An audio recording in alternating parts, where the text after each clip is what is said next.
Good morning. This is Kasturi Day, starting with the question answer section of the chemistry chapter, physical and chemical changes. Okay, according to ICSE syllabus, class 7.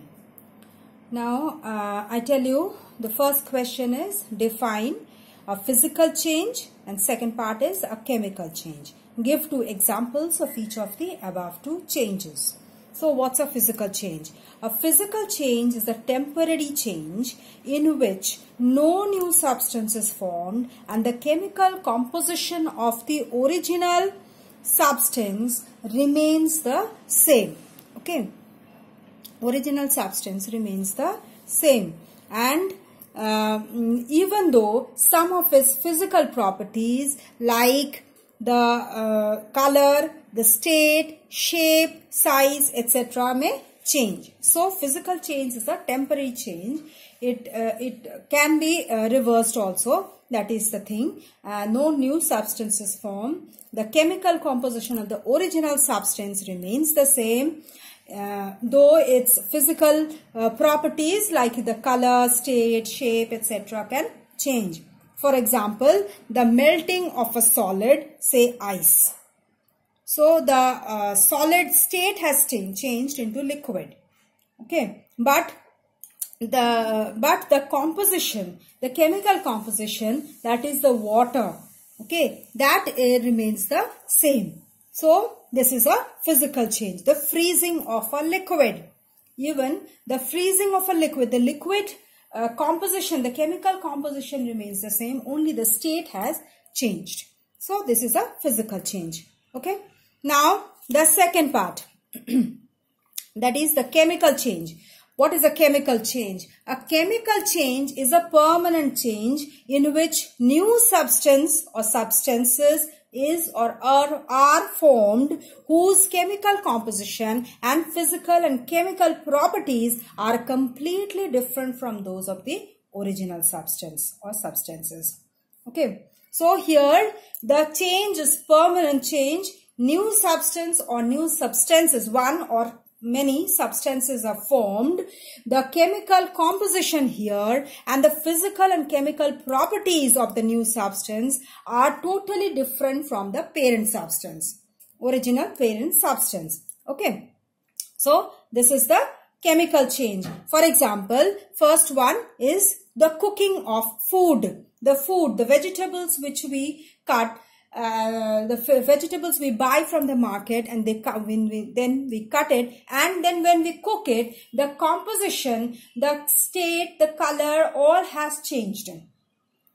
The food which we had prepared after cutting the vegetables will not get back to its original state after if we reverse the condition. The curdling of milk, the second example is the curdling of milk. The milk which has curdled will not get back to its original liquid form. So, this is a new substance and the chemical composition is also changed. So, this is a chemical change. Now, we come to the second question. What are reversible and irreversible change? Give one example for each. When a change in a substance can be reversed by changing the condition, it is said to be a reversible change. Okay. When a change in a substance can be reversed by changing its condition. For example, water, when we heat the water to 100 degrees centigrade, it changes to steam. But when the steam, we cool it, then we can get back the water again. So, this is the reversible change. Okay. Now, irreversible change. When a substance cannot be brought back to its original state after a change, it is said to be an irreversible change. Okay. For example, burning a piece of paper to ash. When a paper is burned, it changes to ash. So, if we cool the temperature of the ash, do we get back the piece of paper? No. So, the composition has changed, the reaction has changed into a the reaction has changed the paper into a new substance which cannot be reversed back to paper. So this is an irreversible reaction. Excuse me. Then mention a change which is always desirable. Which is always desirable, undesirable or periodic. For example, desirable change, the ripening of a fruit. Okay, the ripening of a fruit, that is a desirable change because we take many fruits which are in the ripened form. So this change is a desirable change. Then undesirable change, the spoiling of the food. We do not desire that the food gets spoiled. So this is an undesirable change. Then periodic change, that the change of the seasons, that is summer, winter, then spring, summer, then rain, then winter, then spring. These all are the periodic changes. These come in periods. There's a time period where these where these changes take place. Then a burning candle shows both physical and chemical changes explained. Now, the burning candle on a whole is a chemical change. Okay. But there are two parts in the, two changes in the process, in the whole process. That is, one is, first part is the physical change, second part is the chemical change. So what is the physical change? What is that part where the physical change can occur?